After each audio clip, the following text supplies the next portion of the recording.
A2IM, the collective voice of independent music. Richard, hello. Hi. So let's talk about, let's do a little introduction. Tell me about Big Indie. Yeah, so it's a label based in Austin, Texas, and there's not many labels down there that effectively have got a global reach.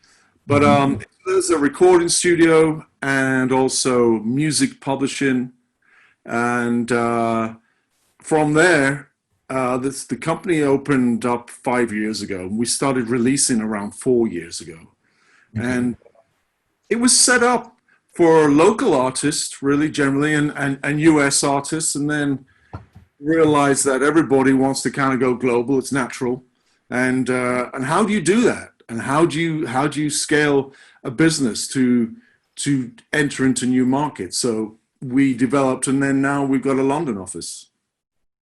Wow, it's incredible. Well, so in that process of deciding to be global, because I mean, I agree with you, it sort of naturally happens. You start looking at your deals and you realize there's that opportunity.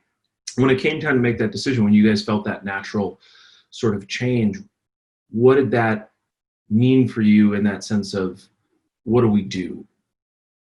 Yeah, well, I was specifically brought on to help that happen, bring a strategy together. Initially, our main goal was to take the US acts and take them into Europe, put them into the marketplace, and provide promotion services. And that was the key instrumental thing at the beginning. But we've expanded even since then. We're very progressive, even as a small label. The key was to have boots on the ground in the other territories so that we could operate effectively. Got it. That makes total sense. And you know, I know that these conversations are for other indie labels and maybe managers are doing their own work.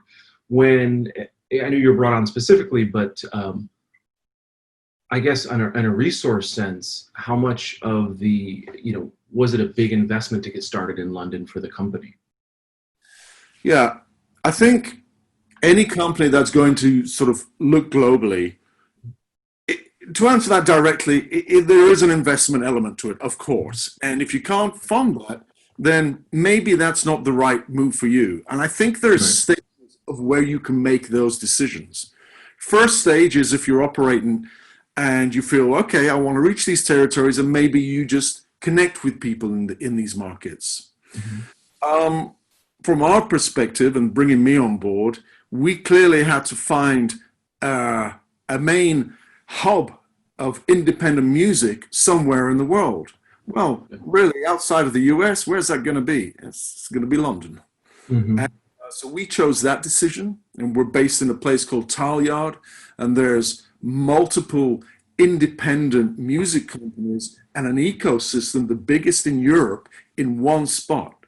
And that was crucial for us because not only can we be effective in terms of operating and providing a service for our artists, we can also connect within the community. Right, can be on the ground there. What do you think is so how long has the London office been open now? It's 3 years now. 3 years. Wow, that's wonderful. What's that? Bubbling away. It's like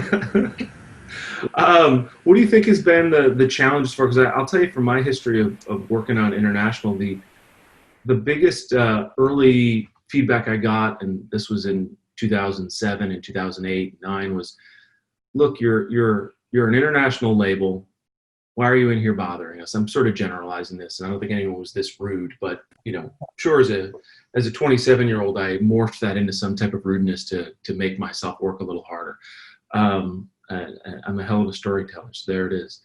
But yeah, there was a common look, you're an international label. Why would you want to have this discussion directly? Just get your artists here to tour and that was a major philosophical challenge in the early days. I'm curious for you. I mean, I was going to the UK as an American, where you're a local. I'm curious what the challenges have been, and if maybe you felt the same things in your setup. There's many challenges. I think. I think there's kind of like the myth buster is everybody thinks you put it up on a digital platform and hey, I'm international. Well, no, that's not quite the case. I mean, take for example, China, Korea. I was back in Korea. I went there last year. We've just opened directly in Korea. It's a really crucial, South Korea, of course.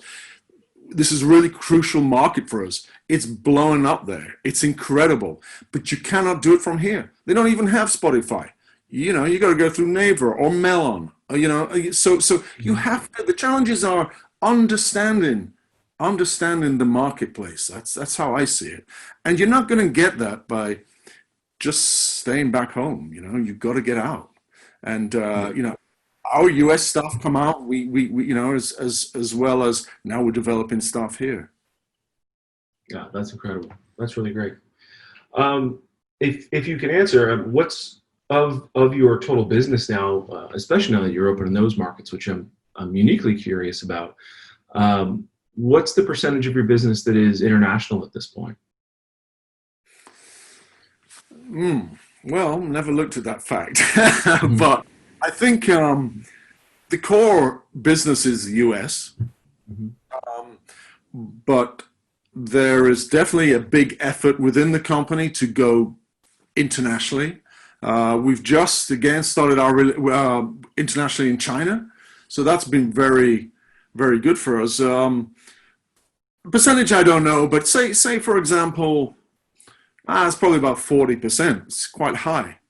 Yeah. And not only that, we are fortunate in the respect that as a company, a small independent boutique company, having the London office means we can sign internationally too. So that's that's why we got about 40%, because we sign a lot of UK bands, European bands. You know, we're looking at a Korean band at the moment.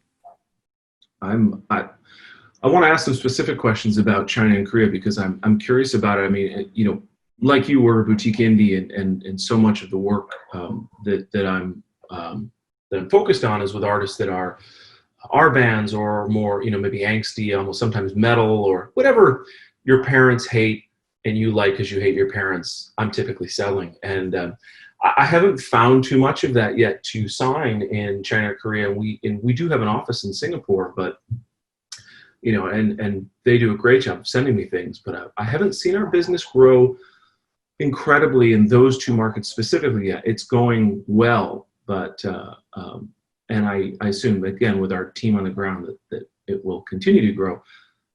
I'm very curious of your experience of setting up there and what you're finding and how that's going. Maybe just some specifics about how the market works. Well, there's a couple of factors here. One, I'm not suggesting by any means that that's our biggest market by all means, right? That's just not the case. But the point is, we're in the door, and we're fighting. Yeah. One key factor for us was go direct. So, for example, if you're signed to a distribution company in the US and you've got a global deal, well, that's fine, and that may work for you. But we decided not necessarily to do that. We decided to cut to the chase and go where the guys are on the ground. So, and this includes China too, because traditionally we found there are some companies, distribution companies, that might give you a global deal, but really they're not that effective in these places. And I know that because I've looked at the statements and I've seen, why do we not have anything here? Why do we not have anything there? So I kind of made the decision to reach out, go direct. And on that point, it's not so hard to mix and match with these countries now because, for example, South by Southwest, head down there. I got my distro company for Korea through South by. That's where we met up. And I followed it through and we built that relationship. And I got to say, the service I get, excellent. Mm-hmm. Yeah.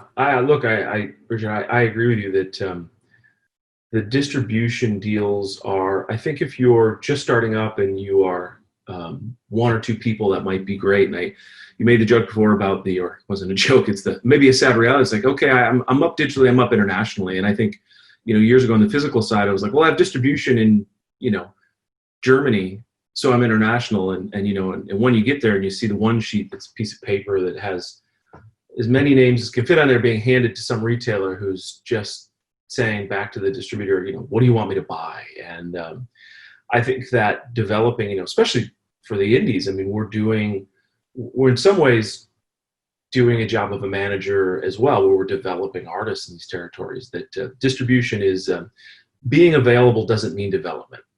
And I think you're right. And I think that it's true. And I think it's great advice that you'd be surprised that people, it's funny you bring up South by. Our team in Singapore, I met, we had this amazing gentleman who interned for us, a sub-label we had. And we got to talking at a show at South by. And, he said, yeah, I grew up in Singapore. And I was like, I'm really trying to figure out Southeast Asia. And he goes, I'm really trying to figure out how to do business there. And I said, I think we've got a longer conversation to have. And that's turned into an 8+ year relationship in that market where his business has really grown.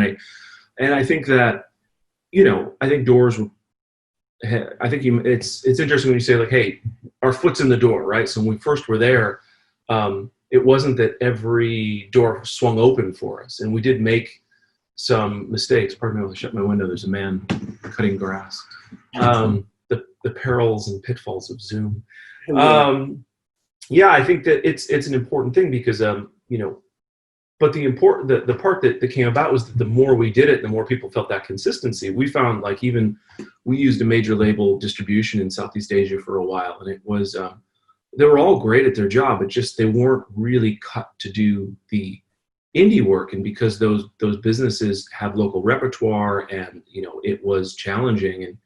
And again, I want to give all credit to that team on the ground there in Singapore. They went and made their own relationships, and we found a pathway for our niche artists. And, we can probably say like, hey, I can work radio and TV and press in some of these territories. I can have a band go to, say, Jakarta and do 5,000 tickets just from that work. So I think your point is, it should be taken by everyone, is that finding people that you trust, like what you're doing, are excited about it, and are willing to go out and sort of play the underdog, which I think is so important.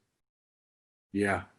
I mean, it's also like in your scheduling. I mean, whenever you're putting out the releases and that, I mean, a lot of questions I get from people who are trying to develop internationally. This is a key international thing. Do I release at the same time? I don't know. Do you? Globally? Yeah. We tend to, though there are some situations where it changes, but I want to say 95% of the time we release at the same time, because the way we do socials on the physical in those markets where it's available, typically yes, but the formats might change unless there's a specific reason, like we've done Japanese features, or we might have a specific local artist featuring on an international artist. Well, that might pick a different time frame. That strategy it varies. So I guess it all depends on what size, what type of act you've got. If it's Beyonce, believe me, push that big red button and get it everywhere. Mm-hmm.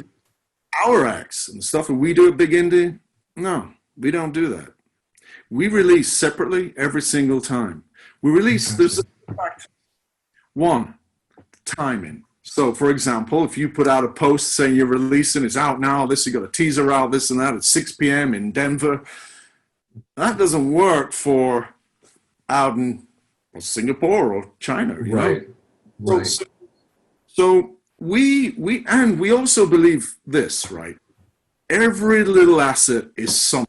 It has a value, an intrinsic value that is you put into that. So I want to get as much out of it as possible. There's an expression, being a Brit, that you use. I want to rinse it until it's dry, right? So it's like out of it. So we try and make our campaign so that we're always hidden. We're always got something to talk about through the socials. So we do the US. We might do the US and UK together. That kind of seems kind of pretty cool, and possibly Europe, dependent. But then we'll start to, for Australia and other places, we'll do it at different times. I mean, it'll be like 2 weeks later. We'll put it out and we'll get the band to put out the socials, and we'll reinvigorate, and really try and ignite the campaign again and keep it going. But having said that, I'm working with artists that are kind of in development and unknown in these territories. Mm-hmm. I use that strategy for obviously a big renowned artist. I'm not saying that, but just interesting when we talk about how to release in these places and the different strategies that one uses. So you're saying 99% of the time you do it global at the same time. Mm-hmm. I'm saying 99% of the time I don't. Yeah. And I don't know, every one of your artists. I will say that our demographic it ranges between 12 years old and 22 years old in the most part, and they are young. And we found that if someone likes the artist, they're following no matter what. And if we put it out, if we have this sort of, when we can do timed releases, and we often do to get the press angle right, and we'll often have hey, we're doing a premiere at Radio 1, so what does that mean? Or we've had a lot of success at Triple J in Australia, and how do we line those things up? And that, for our product managers, especially Aaron in our office, who's incredible, it is a lot to balance in that way. But I do think that I think the important part is, and I think that maybe the good piece of advice is that there is no rule on this, right? It's about developing artists. And for us, we found that if this thing goes up, if there's a comment, if it goes up, say in Singapore, and it's up early, there'll be some kid awake at 3 a.m. in the morning in Denver who's like, why is this available? And I don't have it yet. And there's no post. And what's going on? And it becomes this whole thing. And we like some of that. Part of that is building to that story. But that issue, it's for us, attention spans are, I think this goes for all ages right now, but for us, attention spans are quite short. And so having that moment where around the world everybody is chatting has become an important piece. But I do think it is a little specific to our style fan and our demographic, who is their discovery happens in the sort of social influencer sphere long before they're even the music is just sort of reminding them how important this artist is to them, right, that they already love, not the other way around. And that's not to debase any of the music that my artists are creating. They're all wonderful musicians. So but it is interesting because we've stuck to that for a long time. And, because we used to, we'll say for Japan on the physical side, we would have a Japanese version that we would put out at a later time, and we'd pay, all of those things. So, yeah. I mean, it's just, I guess this is all about people want to know what's going on and how we all do it. This is the purpose of this. So that's why I brought that up. I thought it's not that anybody's wrong or anybody's right necessarily. It's just the process. What processes do we do? And I guess this whole point is, how do I and Big Indie tackle our international markets? Well, currently we're trying to maximize everything. So we're really focusing and splitting it up. So we're right. Okay, that China release is we really target that. Mm-hmm. Another, I guess I don't know that you may do this, but maybe there's people on here who don't know or don't do this. But I think an interesting tip is what is the release date? And certainly with our acts, I do majority of my stuff I do on a Wednesday. That can apply to the US, but I don't have the big gun to go out on a Friday and compete at that level. Not yet, at least. Mm-hmm. So things like that, if you're going into Germany and all the big guns are fighting for it, everybody wants New Music Friday, and they're all kind of on these big playlists, and it's and you want the press and you want the radio guy and this and that, where on Friday they're all busy. Yeah, of course. Yeah.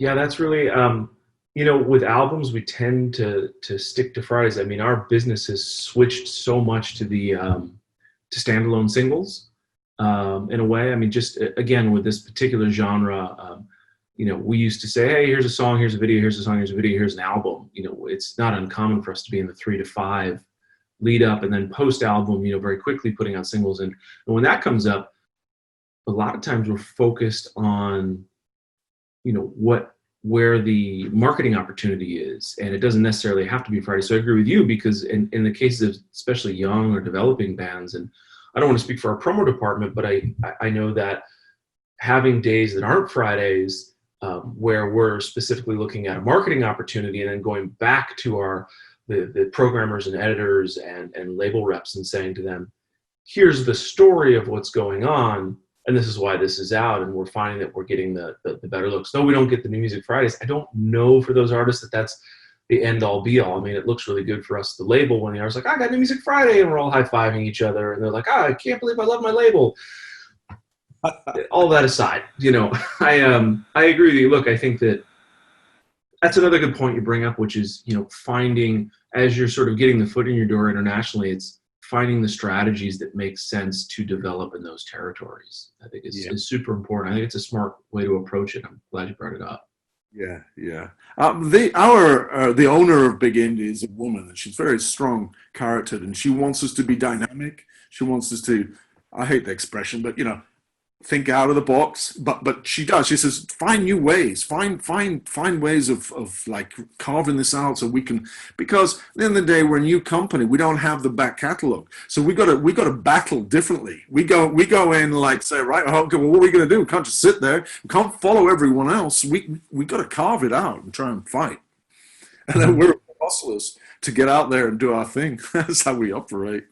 Yeah, I think that's very smart, and I agree with you. Like, you spend your whole career and when you got to think outside of the box. I'm like, look, I don't see this box you speak of. I haven't been in it. That's why I'm here, and that's why I know. That's why I'm not at the hugest of companies, because I'm chaotic and I don't have a box. And so no shame though. It's a good point. I mean, I think that especially when it comes to being an independent, I think that in the story of what we've done, and it's nice to have this chat with you, because I think that it's been our vibe, I guess, or motto or feeling as well, has been, look, let's, to be taken seriously, we're going to have to sort of fit into the little cracks, and we're going to have to turn over some small stones until there's an opportunity to sort of lift the big stone. And I don't know if that metaphor works, but I think that the process for us was, go be worldwide. And this was before, when I started on this project in 2007, we didn't have any digital setups overseas at all.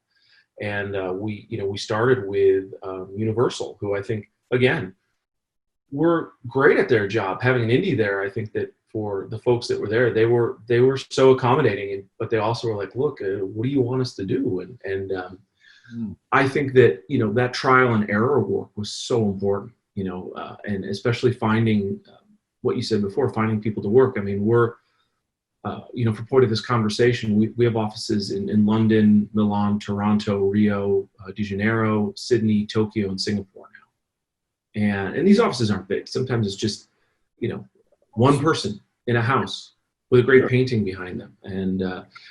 But I think that, the ability to speak from, as a fan, the ability to speak from the story and the development piece, because, what we've found is that we didn't need someone with years of business history, and, what we needed was a fan and someone who loved the music and wanted to tell the story of both their fandom as well as the story of how they are a professional in learning and growing, and that they're working for a company they trust and love. And I think that that's allowed that, like you mentioned, we're about 47% international on revenue as a business. And I think the point you brought up in that space is that finding someone, at a South by or somewhere else that loves the process and loves the artist and wants to be a part of it. And that's allowed us to really grow. And to, in the early days, that was a struggle to hear people say, look, you're an international label, leave us alone, was the way that I sort of always put it. And I found that frustrating, just, because I'm scrappy, or maybe because I'm overly emotional. I work at an emo label, so that makes perfect sense. I think that, but the process was to go in and sit down and sort of say two things. One, we have boots on the ground. I speak English, but I definitely don't speak it in maybe the British way, and a lot of people in Europe speak English, but I definitely don't speak it from growing up in Europe and being a fan of this music in that area of the world. And I think that understanding from our perspective that there is, you may speak the same language, but you won't speak the same cultural language. And that subtle difference is really what's necessary, I think, to make connectivity, you know. And once we had those people on the ground, especially in the UK, our fortunes changed in the conversation with a Kerrang or a Rock Sound or a Radio 1 or an HMV, where, you know, I can go in and be the cowboy from America who wants all the things that I got at Best Buy, and I can have a guy sitting in that HMV room going like, I already had an idea who you were, Mr. America, and you really nailed it, you know. And it's I think that building that trust helped us, you know, and I'm sure there's still a lot of places that still say you're an international company, but over time we've been able to go in and build that trust that we're not just blanketing them with everything. It's like you mentioned, picking the right street date, picking the right moment. And I think for anybody, managers, indies that are hopefully watching this, you know, I think the strongest advice that comes from this is that, you know, music, just putting it out there doesn't make it released. Spending time and energy on it is important. And that's everything from the in-stores and the press and the way you deliver that information and the way you talk about how it's growing somewhere else. And, you know, I think that, and I guess I'm backtracking all the points that you've made in that way, because it's very important to think of this thing. If you're going to do it global, you have to think about it global, and that you don't have the answers if you're the guy from Los Angeles, but someone on the ground there who comes up as a fan in this space can have great answers. And that goes in all the territories, you know. And we talked a lot about Southeast Asia, and I think that's been the win there as well. The team there that's based in Singapore has been able to go and build that message. So tell me a little about future planning and sort of for Big Indie. You know, now that the London office is there and you're having these expansions and people on the ground, are you feeling that it's time to staff up? Is it feeling to add other territories? Is that on the agenda for you? No, not yet. Not necessarily. I don't. I mean, you know, in the short term, no. I think we're good. We got what we need, and we got third parties that we can hook into in certain territories. So I think more it's like any, if you're going to go global, you got to think of new technologies and stuff. And we're doing our first release on blockchain in next month in July. So like people say, everybody knows blockchain, don't know what it's about, but you know, there's a couple of companies now, even though we feel that we're not really going to have huge success about it.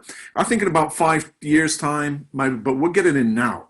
We're getting in early because we want the perception of we're very progressive and we're going out there to really move things. So internationally, you talk about that. What are we doing? Well, blockchain is one of those things. And there's a company out there, M&A, they're based in Australia, and they've found a platform that kind of works. It's not perfect, but they don't understand all the right stuff and all those kind of things and mechanicals, but it's the first time. So I brought in the publisher, I've spoken to the distro company, I've got so I'm bringing them all in to test drive all this stuff on this new platform. So that's key for us. We probably want to think about maybe a bit more down in South America. In Africa, you know, Boomplay in Africa is really good. That's a cool distro, DSP. And so I think these territories are important to us. We can't do everything at once. We are a small label, but we're going to grow into them. You know, India's another one. It's blowing there. I think that's fantastic. Well, I got the sign that we're coming up here at the end, but I think that was a good way to end this. Is about that future growth. And Richard, I'm really happy we got to do this. I don't get to meet a lot of other labels who are having that progressive approach, and it's really impressive. And thank you. And I'm sure for everyone who's listening, if you had other questions for Richard or myself, that somewhere, somehow, they'll get you an email, and we will respond as soon as we can. Yeah. Well, thank you too for this moment. It's great, man. Good to share. Cool. Well, enjoy your evening. I'm going to go enjoy my day here at home again. And thanks again. I appreciate it. Take care and be safe. Thanks, A2IM. Bye.